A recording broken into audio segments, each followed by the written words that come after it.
சொல்லுங்க, நீங்க எப்படி செத்தீங்க? நாளைக்கு காலை 8 மணிக்கு ஒரு அசம்பாவிதம் நடக்கப் போகுது. Car accident. அவன் புரிந்து கொள்ள ஆரம்பித்தான். அவள் மாறுபட்ட உலகத்திலிருந்து பேசுகிறாள். ஆனா எனக்குத்தான் கேட்க முடிகிறது, பார்க்க முடிகிறது. இந்த விபத்து அவளால் தான் நான் தப்பிச்சேனா? அவள் எதிரியா? அல்ல, காப்பாற்ற வர்றவளா? அவளுடன் மீண்டும் பேசணும், நன்றி சொல்லணும் என்று நினைத்தான். ரிசப்ஷன் வந்தான். சுற்றி பார்த்தான்.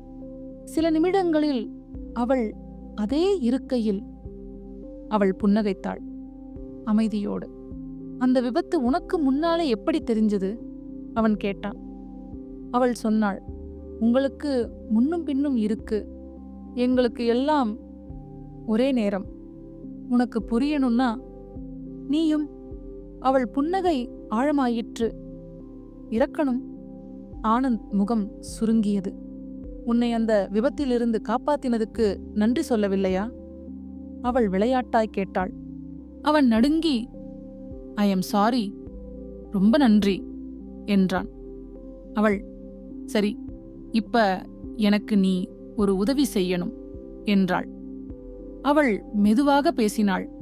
அந்த இரவே சென்னைக்கு போவதாக இருந்தவன் திருச்சிக்கு புறப்பட்டான்.